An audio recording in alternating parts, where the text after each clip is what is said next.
नमस्कार, मैं हूं माधुरी। आप देख रहे हैं वागड़ वार्ता 91। वागड़ वार्ता 91 में आप सभी का स्वागत है। प्रदेश और संभाग की ताजा तरीन खबरों से जुड़ने के लिए आज ही हमारे चैनल को सब्सक्राइब कर लें और बेल आइकन को जरूर दबाएं। चलिए खबरों का सिलसिला शुरू करने से पहले नजर डाल लेते हैं अब तक की टॉप हेडलाइंस पर।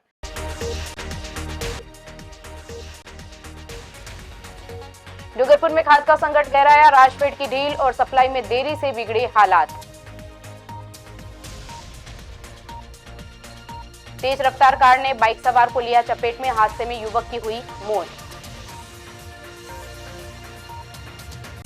अंबापुरा में नई पंचायत समिति की मांग हुई तेज, मजबूत प्रशासनिक ढांचे के बावजूद अब तक नहीं बना पंचायत समिति मुख्यालय।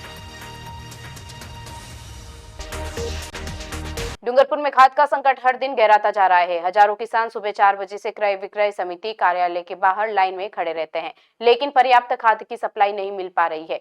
रबी की बुवाई पूरी होने के बाद किसान खाद के लिए बुरी तरह परेशानी झेल रहे हैं। राजफेड द्वारा सप्लाई में देरी और लापरवाही का आरोप लग रहा है। डूंगरपुर जिले में खाद की किल्लत ने किसानों की परेशानी को चरम पर पहुंचा दिया है। हालात यह है कि जिला मुख्यालय स्थित क्रय विक्रय समिति कार्यालय पर रोजाना हजारों किसान सुबह 4 बजे से लाइन में लग जाते हैं।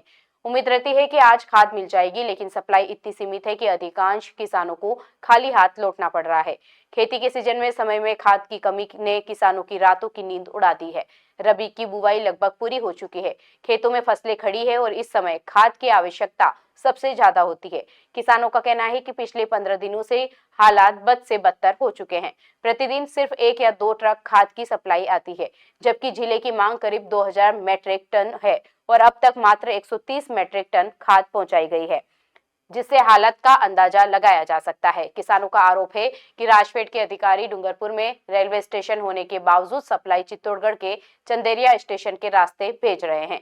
वहां से ट्रक द्वारा खाद पहुंचाने में 2 से 3 दिन लग जाते हैं, जिससे सप्लाई और अधिक देरी में होती है। सुबह से लाइन में लगे किसान कई बार शाम तक इंतजार करते रहते हैं, लेकिन वितरण 11 बजे के बाद ही शुरू होता है और वह भी सीमित मात्रा में। सबसे बड़ी समस्या यह है कि सरकारी केंद्रों पर खाद न मिलने की स्थिति में किसानों को बाजार से दोगुने दामों पर खाद खरीदनी पड़ रही है।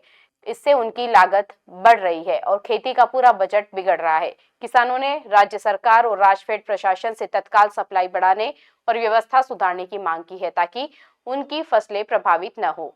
वो 4 बजे से यूरिया खाद के लिए आए हैं, लाइन में लगे हैं और 2 कट्टे के लिए आए, अभी तक कोई वो नहीं हो रहा है। सर एक्चुअल में क्या है, उदयपुर रैक नहीं लग रही है, रैक लग रही है चंदेरिया और चित्तौड़गढ़, और वो ट्रांसपोर्टर है वो अपनी मनमानी करता है। इसको रिटर्न जहाँ भाड़ा मिलता है वह गाड़ी पहले भेज देता है। उधर जैसे आसपुर साइड उसको पालोदा के अंदर मार्बल का रिटर्न भाड़ा मिलता है, तो वहाँ गाड़ी फटाक से लगा देता है। यहाँ डूंगरपुर आने में ज्यादा खतराते हैं। रिटर्न वो टेलर का यहाँ भाड़ा नहीं मिलता है। फिर भी हमने कोशिश पूरी की है और आज गाड़ी कल तक गाड़ी फिर आ जाएगी। रैक नहीं लग रही है उदयपुर, इस वजह से हो रहा है। डूंगरपुर जिले के दोबड़ा थाना क्षेत्र में बुधवार शाम एक दर्दनाक सड़क हादसा हुआ। बाइक पर जा रहे योकेश पंचाल को तेज रफ्तार कार ने सामने से टक्कर मार दी। गंभीर रूप से घायल युवक को ग्रामीणों की मदद से जिला अस्पताल लाया गया, लेकिन अहमदाबाद रेफर करते समय उसकी मौत हो गई। डूंगरपुर जिले के दोबड़ा थाना क्षेत्र में बुधवार देर शाम को खेमपुर से गणेशपुर मार्ग पर बाइक चला रहे 19 वर्षीय योकेश पंचाल को, जो डूंगरपुर शहर में ई मित्र कियोस्क संचालित करता था, अचानक सामने से आ रही तेज रफ्तार कार की चपेट में आ गया। टक्कर इतनी जोरदार थी कि युवक गंभीर रूप से घायल हो गया। स्थानीय ग्रामीणों ने तुरंत एम्बुलेंस की सहायता प्रदान की और घायल युवक को जिला अस्पताल पहुंचाया।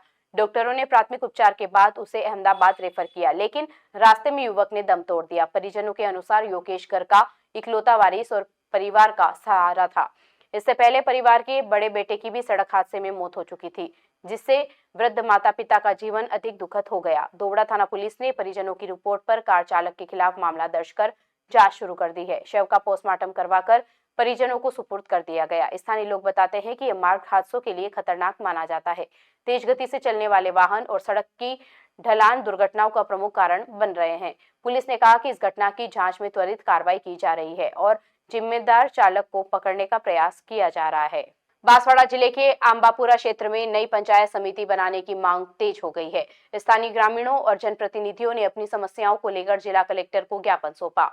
करीब 35 किलोमीटर दूर स्थित बांसवाड़ा पंचायत समिति के कारण यहां के लोगों को प्रशासनिक कामों में भारी परेशानी झेलनी पड़ती है।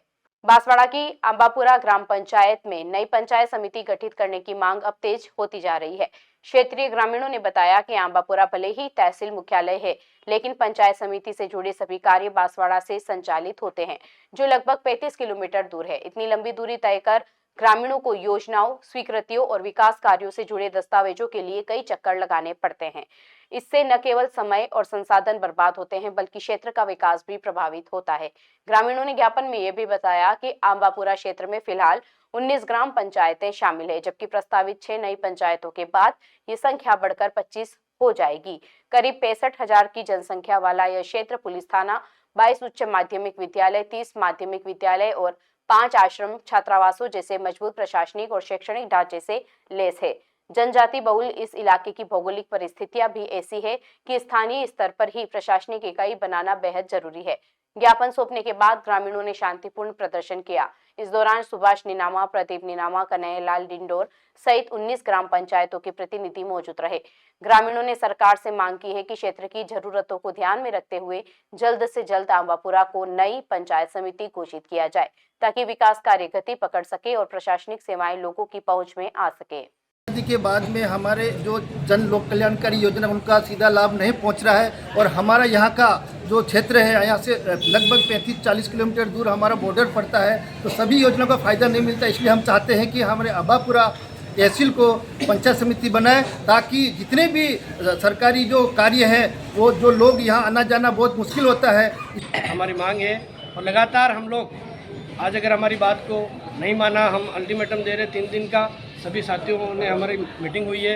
हम चाहते हैं कि आंबापुरा में हम लोग धरना प्रदर्शन करेंगे, बैठेंगे और भारी आक्रोश है जनता में, वहाँ हम सड़क जाम करेंगे और सभी समाज, जाति, धर्म के लोग हम एक हो करके हमारी एक ही आवाज़ के साथ हम पंचायत समिति की मांग करेंगे। डूंगरपुर शहर के किसी भी सार्वजनिक स्थान पर स्ट्रीट डॉग्स को खाना खिलाना पूरी तरह प्रतिबंधित कर दिया गया है। नगर परिषद ने सुप्रीम कोर्ट के निर्देश पर अमल करते हुए शहर भर में डॉग फीडिंग पॉइंट बनाने और शहर के बाहर नसबंदी व रखरखाव केंद्र स्थापित करने की तैयारी कर ली है। बढ़ते रेबीज के मामलों को रोकने और शहर में कुत्तों की संख्या नियंत्रित करने के लिए बड़ा कदम माना जा रहा है। डूंगरपुर शहर में स्ट्रीट डॉग नियंत्रण को लेकर एक महत्वपूर्ण पहल की गई। सुप्रीम कोर्ट द्वारा रेबीज के बढ़ते मामलों को देखते हुए जारी किए गए सख्त दिशा निर्देशों पर अब नगर परिषद ने तेजी से अमल शुरू कर दिया है। इसके तहत शहर के सभी सार्वजनिक स्थानों, सड़कों, पार्कों, चौराहों और बाजार क्षेत्रों में कुत्तों को भोजन खिलाने पर पूर्ण प्रतिबंध लगाया गया है। नगर परिषद आयुक्त प्रकाश डूडी ने बताया कि यह कदम इसलिए जरूरी था क्योंकि खुले स्थानों पर अनियमित तरीके से भोजन डालने से कुत्तों का झुंड इकट्ठा हो जाता है, जिससे न सिर्फ दुर्घटनाएं बढ़ती है बल्कि रेबीज संक्रमण का खतरा भी कई गुना तक बढ़ जाता है। इसी को ध्यान में रखते हुए शहर में विशिष्ट डॉग फीडिंग पॉइंट बनाए गए हैं, जहां निर्धारित नियमों के तहत ही भोजन करवाया जा सकेगा। इसके साथ ही शहर के बाहर नसबंदी और रखरखाव केंद्र बनाए जाने भी पूरी तैयारी हो चुकी है। यहाँ पकड़े गए कुत्तों की नसबंदी, टीकाकरण, कृमिनाश और प्राथमिक उपचार किया जाएगा। उपचार के बाद कुत्तों को उसी स्थान पर वापस छोड़ा जाएगा जहां से उन्हें लाया गया था, ताकि पर्यावरण संतुलन बना रहे। नगर परिषद ने इस दिशा में एक विशेष समिति भी गठित की है, जो ये सुनिश्चित करेगी कि कहीं भी अवैध रूप से भोजन न डाला जाए। समिति वार्ड स्तर पर निगरानी रखेगी और निर्देशों का उल्लंघन करने वालों पर भी कार्रवाई की जाएगी। डूंगरपुर में शुरू हुआ यह नया सिस्टम शहर को सुरक्षित, स्वच्छ और रेबीज मुक्त बनाने की दिशा में एक बहुत बड़ा कदम माना जा रहा है। जो डायरेक्शंस था कि जितने भी स्ट्रीट डॉग्स हैं उन सभी का पकड़ के उनको और उनका जो बंदियाकरण है, स्टरलाइजेशन है और वैक्सीनेशन है वो भी उनको करना है, जिसका हमने टेंडर है जो तैयारी कर ली है। कल उसका हम टेंडर भी जारी कर देंगे। बांसवाड़ा जिले के बडलिया गांव में एक अनोखी रात्रि चौपाल हुई है, जहां डिस्कॉम के एसी भगवान दास बेरवा किसानों के बीच जमीन पर बैठकर उनकी समस्याएं सुनते नजर आए। ग्रामीणों ने बिजली कटौती, 3 फेज सप्लाई की कमी और खेतों में झूलते तारों की बात रखी। करीब 1 घंटे चली जनसुनवाई में किसानों ने साफ कहा कि उन्हें सिर्फ 2 से 3 घंटे बिजली मिलती है, जबकि 6 घंटे की जरूरत है। एसी ने त्वरित कार्रवाई का भरोसा दिया। बांसवाड़ा के घाटोल उपखंड के बड़लिया गांव में आयोजित रात्रि चौपाल बिजली समस्याओं से जूझ रहे किसानों के लिए उम्मीद लेकर आई। इस जनसुनवाई की सबसे खास बात यह रही कि डिस्कॉम के अधीक्षण अभियंता भगवान दास बेरवा खुद किसानों के बीच जमीन पर बैठ गए और करीब 1 घंटे तक उनकी एक समस्या को ध्यान से सुना। किसानों ने बताया कि मौजूदा स्थिति में उन्हें प्रतिदिन 2 से 3 घंटे की 3 फेज बिजली मिल पाती है, वो भी कई बार बीच में कट जाती है। इससे खेतों की सिंचाई चौपट हो रही है। फसलों पर संकट मंडरा रहा है। किसानों ने मांग रखी है कि उन्हें कम से कम 6 घंटे नियमित 3 फेज बिजली आपूर्ति मिले ताकि सिंचाई बिना रुकावट जारी रह सके। इसी दौरान ग्रामीणों ने झूलते तारों, कमजोर और झुके हुए बिजली खंभों की समस्याएं भी उठाई। उन्होंने बताया कि बिजली ढांचे की खराब स्थिति के कारण कई बार दुर्घटनाओं की आशंका बनी रहती है।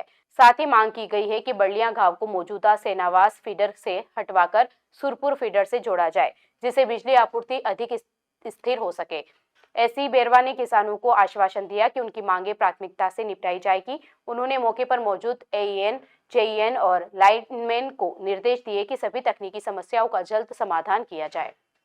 किसानों को भरोसा दिलाया गया कि निर्धारित 6 घंटे की 3 फेज बिजली जल्द उपलब्ध करवाई जाएगी। चलते चलते फिर नजर डालते हैं आज की टॉप हेडलाइंस पर।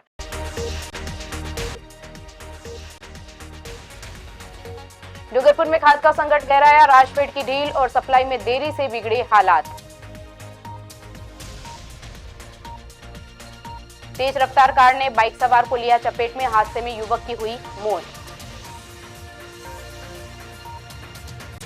अंबापुरा में नई पंचायत समिति की मांग हुई तेज, मजबूत प्रशासनिक ढांचे के बावजूद अब तक नहीं बना पंचायत समिति मुख्यालय। अपने स्मार्टफोन पर प्रदेश भर की खबरों से अपडेट रहने के लिए आज ही हमारे चैनल को सब्सक्राइब कर लें और बेल आइकन को जरूर दबाएं। फिलहाल इस बुलेटिन में इतना ही। अब दीजिए इजाजत। माधुरी को आप बने रहिए वागड़ वार्ता 91 के साथ। नमस्कार।